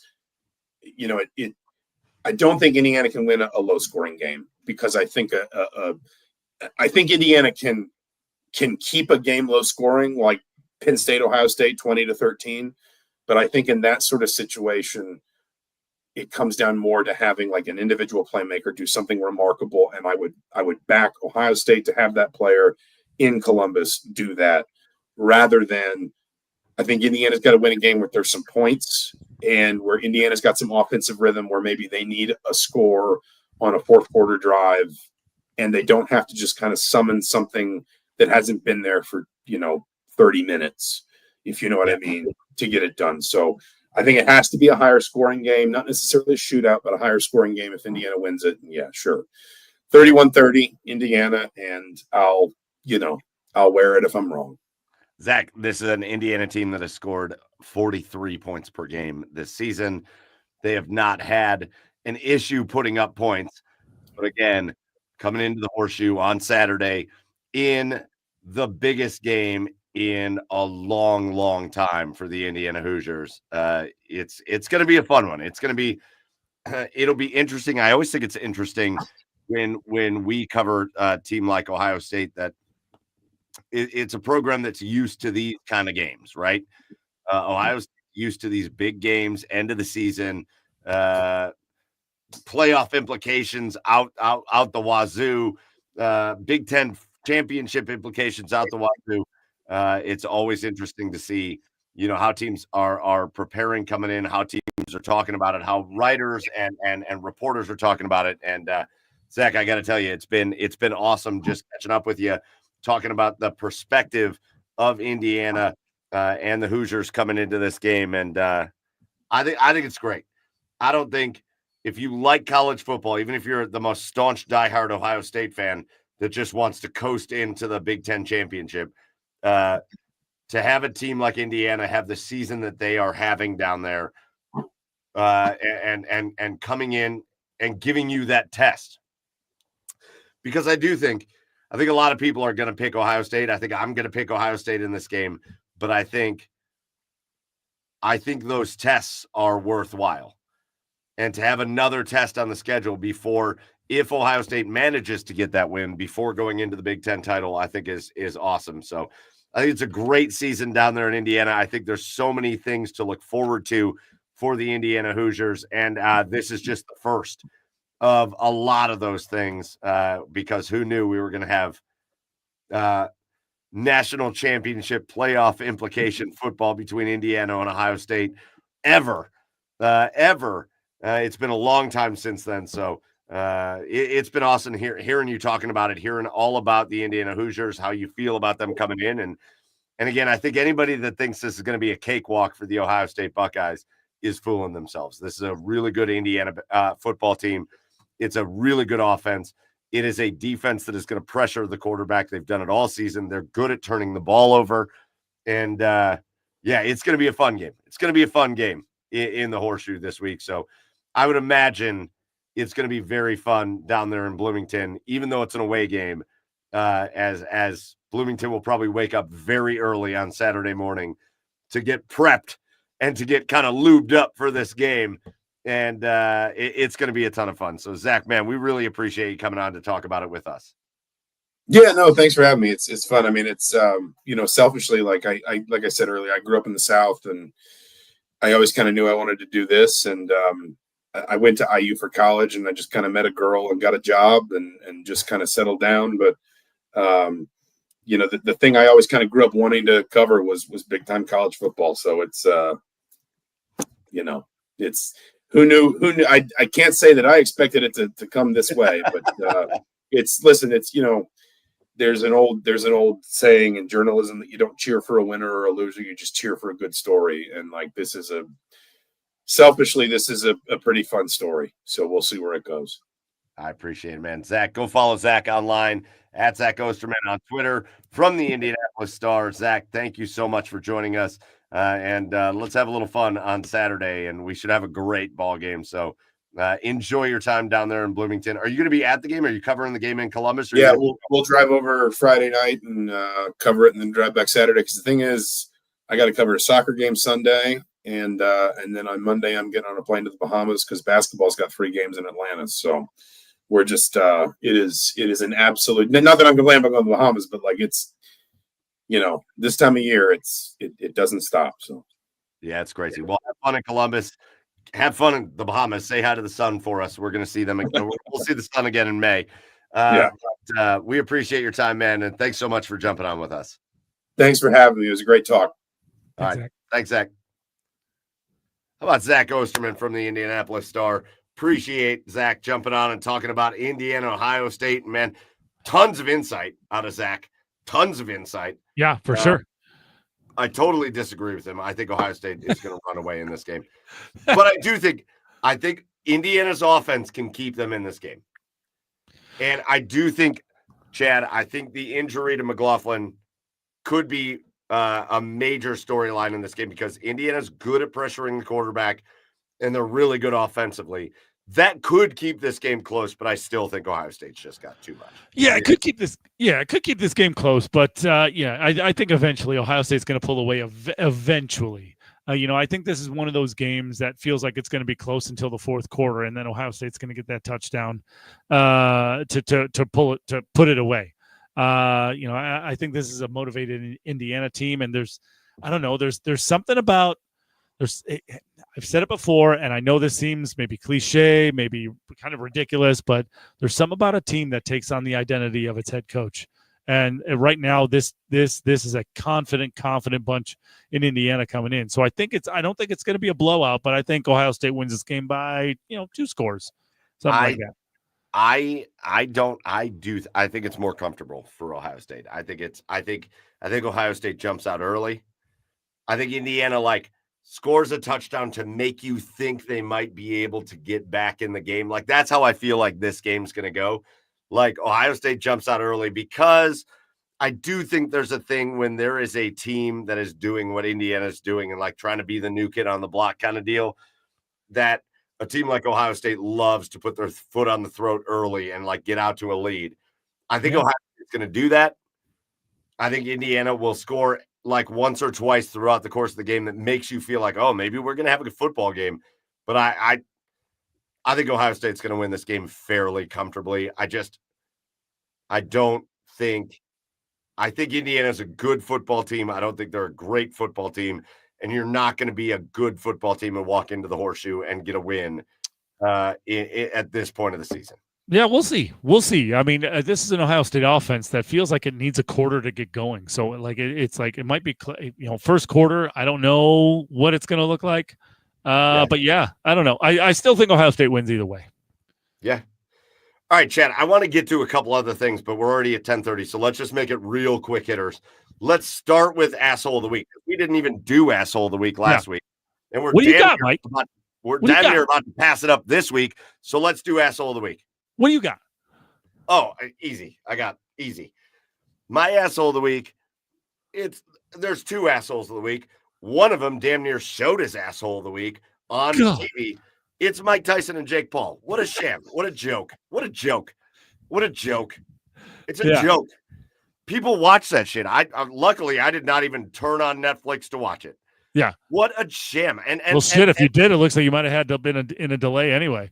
And people online that were I can't believe it's going this way. It's a goddamn sham. Jake Paul doesn't fight anybody. And when he does fight people, acting like 58-year-old Mike Tyson's a fight. When he does fight people, it's very clearly and obviously a setup on how it's going to go. These guys are making millions of dollars. That wasn't a fight. Mike Tyson tried to hit Jake Paul twice in that fight. That's it. It was a sham. And he was pulling punches too. Why are we buying Jake? Jake Paul got famous for going online and doing stupid shit in the woods. And now we're acting like he's a boxer. Jake Paul is a douche. Mike Tyson's such a great reclamation project, but now I think he's a douche after this. The fact that a guy like Mike Tyson would sign on to this and be like, yes, I'm doing this because I just care about money. It's a joke. It's a joke. Stop paying to watch Jake Paul do anything. The dude is a bitch. He is a fake ass bitch.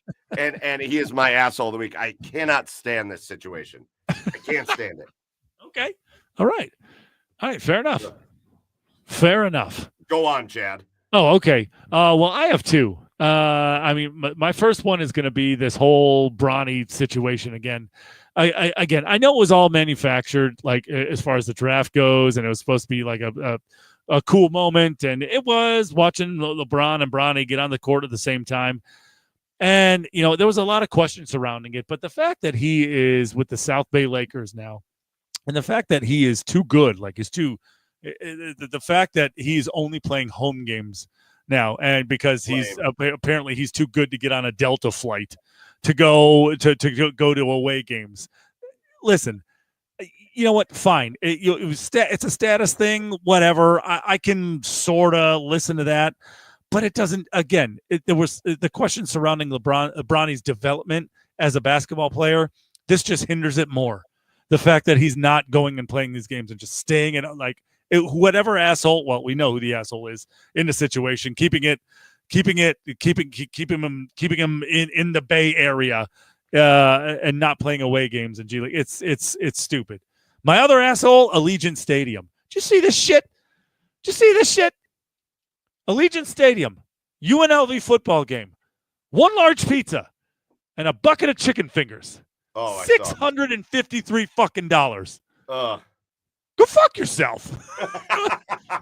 Go fuck yourself.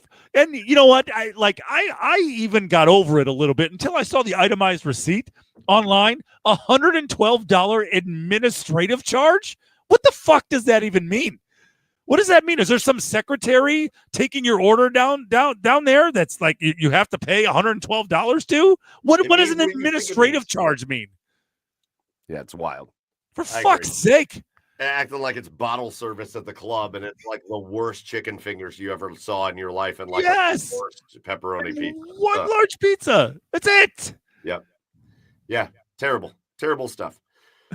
I don't know. Right, I don't care if it's Vegas. Vegas is like, the Vegas food prices strikes again. You know how many $9.99 Vegas buffets I've been to that have had like incredible prime rib? Been delicious. Yeah. No. Vegas food price. I don't buy that argument. Go fuck yourselves. I agree. All right, quick hitters. The Cavaliers lose tonight, their first loss of the season. But first of all, you got to give them credit. 15-0 to start the year. And even in this game against the Boston Celtics, they go down by like 16 at one point. Yeah. They climb their way back into the game, and they have got chances down the stretch. But like we talked about to start the game or to start the podcast, Chad, when you're down to Boston late in the game, it's just like being down to the Cavs late in the game. Yeah. These teams are equipped to put you away. The Cavaliers did everything. Listen, they got it down to like 3. They only lost by 3. Right. And they got it down. They chipped away as the game went on. Yeah. Even until the very end, there was a chance the Cavs were going to give themselves a chance to at least tie the game. But Boston is just equipped, if they're up late in the game, to make the shots required to make to beat you. The Cavaliers are equipped the same way. So what I will say is this. 15-0 to start the year, amazing. 15-1, and your only loss is to Boston, and you did it in this way, where Boston had to pull out every stop to beat you. Right. If this is going to be your one loss, and in that 16-game stretch, it's not the worst loss in the world, and they've got an opportunity tomorrow. So here's what I'm excited about for the Cavaliers, Chad. I am excited to see how they respond to their first loss. Right. Absolutely. And they have an opportunity at home tomorrow to respond against a New Orleans Pelicans team. Yeah. So this to me is going to tell me a lot about the Cavaliers. We've seen them as everything's gone right. And they've scraped and clawed for this 15-game winning streak. Yeah. But now they've lost a game. Let's see how they respond to their first loss of the season. I'm excited to see how it goes. Tonight's game, Evan Mobley was good. The bench was really good. Donovan Mitchell was good. Jared Allen, another double-double. The reason the Cavaliers lost this game, and listen, don't take this the wrong way. The reason the Cavaliers lost this game is that Darius Garland played his worst game of the season. Yeah. Yep. 3 of 21 from the field. Right. Like, my dude, if Darius Garland hits 7 of 21, which is not even good, the Cavaliers win the game. Sure. Right. So they were there. They were in it. But it also shows you, like, guys got to show up. Darius didn't show up tonight, so they lost the game. But it's a good lesson for them moving forward. I'm excited to see how they respond. Yeah. I mean, I think the conversation is slightly different, not too much, slightly different if they get blown out. Like if that lead just continued, it was like 16-20, like, right? I think agree. the conversation is a little different. But yeah, I mean, they showed fight. They came back. They only lost they cut it to 2 at one point, but they just couldn't get that extra stop and that extra bucket to get them over the top and take the lead. So yeah, I completely agree. It's their first sign of adversity in this season. How are they going to respond? Well, they got a great chance. They got a great chance to bounce back against, like you said, a New Orleans team. They're going to be without Zion. So yeah, that's it. Brandon Ingram. Yeah. You know what the best thing about the Cavs is? Like you, I take you as an example. You love to talk about how you don't really love the NBA regular season. You don't watch it. The Cavs are must-watch basketball at this point, right? Like, if they're on, you got to be putting them on at your house. Yeah. Well, listen, and a big reason for that is how this Brown season is going. Well, that's true. Yeah. Those assholes of the week. Speaking of assholes of the week, they're the assholes of every week, by the way. Browns are the assholes of the week every week. Frankly, we should be calling it Asshole of the Week, presented by the Cleveland Browns. That should be the goddamn name of the segment, even though it's not. It should be the name of the segment. But yeah, for the next 7 weeks. Yes, 100%. And the previous fucking 11 weeks. Right. Yeah, agree. All right, Chad, last thing I want to hit on real quick, and I'm going to let you just take the reins on this before we get out of here. But since we last talked, the Blue Jackets went on this horrendous West Coast trip where they won 0 games. Yeah, not good. And then they came home and they played pretty well at home. And then they go on the road last night and they beat the shit out of the Boston Bruins. Yeah. Eventually resulting in the firing of the head coach of the Boston Bruins. Right. So just give me like a catch up on the Blue Jackets. Oh man. Wow. Little catch in my throat there. Yeah. So like the last 3 games have been quite interesting, right? It's literally has been up and down, right? So they come home from that horrible West Coast trip, and I already recapped that, everything. So they come home and they just completely dominate the Pittsburgh Penguins. A struggling Pittsburgh Penguins, a reeling Pittsburgh Penguins, a Penguins team that really has no business keeping Sidney Crosby. Everybody should be. They need to do right by Sid and finally trade him, trade away Evgeny, trade away Letang, trade away everybody, because it's just this one more kick at the can stuff is just not working. They need to regain assets. They need to get better as a team. They need to rebuild. They need to tear it down. But the Jackets completely dominated, right? They played their best third period that they played all season against the Pittsburgh Penguins. And then they go to Montreal the next night, and they play probably one of their worst hockey games of the season. It was kind of a carryover from that West Coast trip, right? It's a carryover, especially that third period. That third period was god awful, right? For the most part, it was a 2-1 hockey game, but you never got the sense that they were really in it. And then that third period, Montreal just turned it on. They just turned it completely on. And then the next night, you come back and you go to Boston, and listen, Boston has been one of the best regular season teams of the last, I don't know, 5, 6, 7, 8 years. Even winning the President's Cup, even getting the most points in a regular season ever last year. And they still haven't been able to win the Cup. But I'll tell you what, this year, this is a team that cannot score goals. It's a problem that the Blue Jackets have had a lot of times. It's a team that cannot score goals, and the Blue Jackets took every advantage of that. You signed Jeremy Swayman. Bruins signed Jeremy Swayman to a new contract, And he has not been good. He has not been good this year. He has not been worth it. And then when the Jackets are playing their best, they're getting contributions from everyone. It was a 5-1 victory last year. They're getting contributions from everyone. Voronkov got in on the action last year, just coming back from injury, or last night, just coming back from injury. Sillinger, Chinikov, and then how about Matthew Olivier? Matthew Olivier having a career year, and we're only 17, 18 games into the season. He was an assist away from a Gordie Howe hat trick last night. So, so the Jackets, I mean, if they can continue to be this, I mean, it's going to be an up and down year for the Jackets, but I'll tell you what, there's a clear direction of this team right now.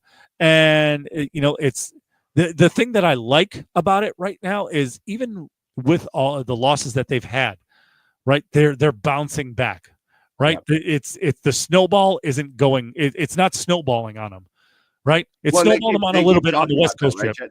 They keep talking about that. They keep saying like when you hear the players talk, they keep saying like last year, this would have just kept going and going. Yeah.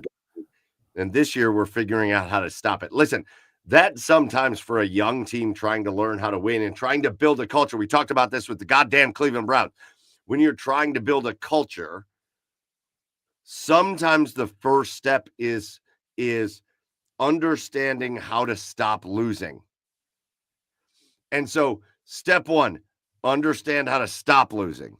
Step 2, understand how to win consistently. Step 3, compete for division titles and playoff berth and championships. Like that's how that can go.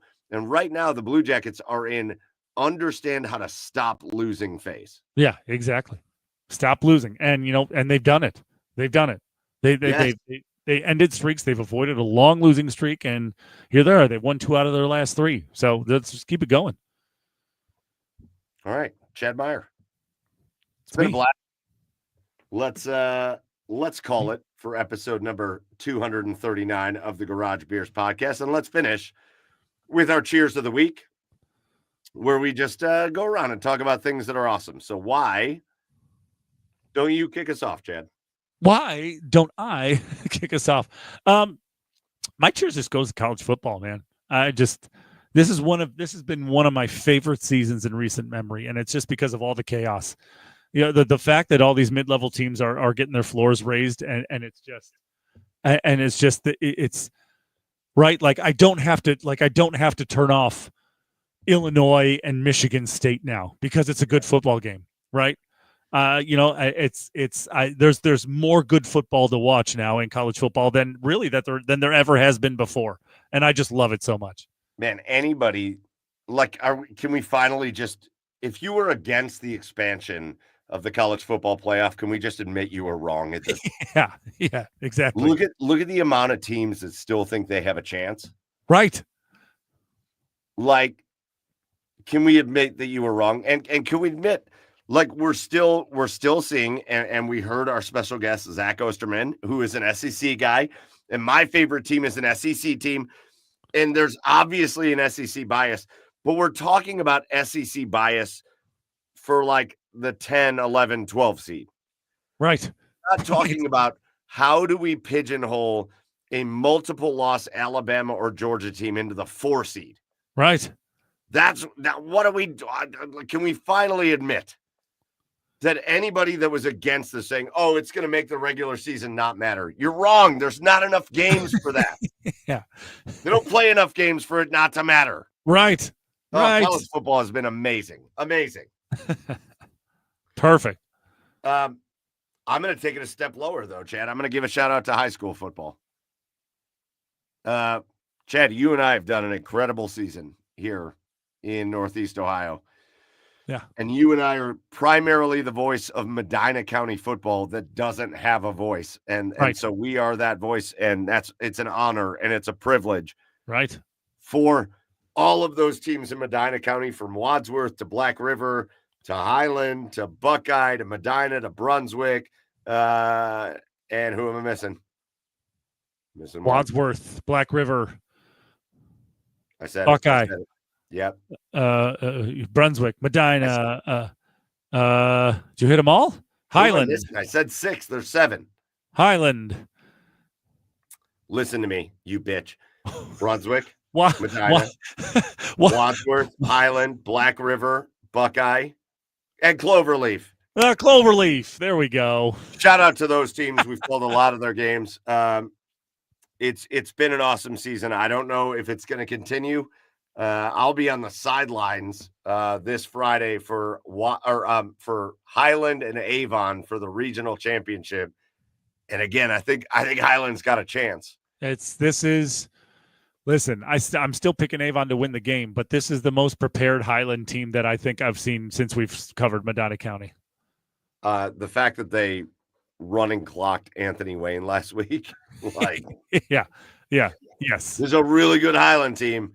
It's a really good Avon team, and I'll be down on the Highland sideline for WEOL this week, calling that game. So, just a shout out. High school football is always awesome, and it's hard to believe we're almost at the end of another season. So, just want to give a shout out to all the kids that we've covered, and just the joy that it brings to me personally to get out there and call those games. So that's my cheer of the week. Yeah. All right, that's going to do it for us for episode number 239. Last order of business, just our thank yous. Our first thank you goes to the OBR. Make sure you get over to theobr.com and subscribe, and make sure you get to the OBR on the socials. Hit follow. Make sure you're tuned in to everything OBR.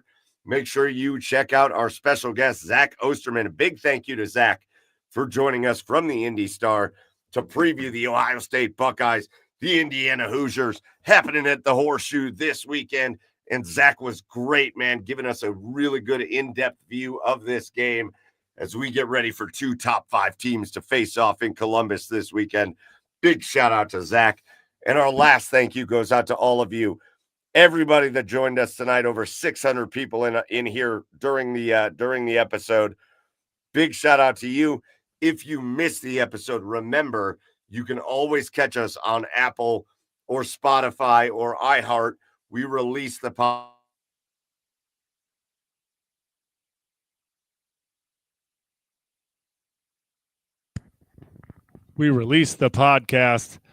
on. It's always a fucking thing. I touched my fucking microphone. It's like, well, no, you're disconnected now. I fucking hate this thing. Go follow the show at the Garage Beers everywhere. That's going to do it for us for episode 239. For Joey Whalen, who wasn't here at Garage Beers Joe, for Chad Meyer at Garage Beers Chad, I am Michael Keefe at Garage Beers Mike. Follow the show at the Garage Beers on all the socials. And until next week for episode 240, cheers. We'll see you later, everybody.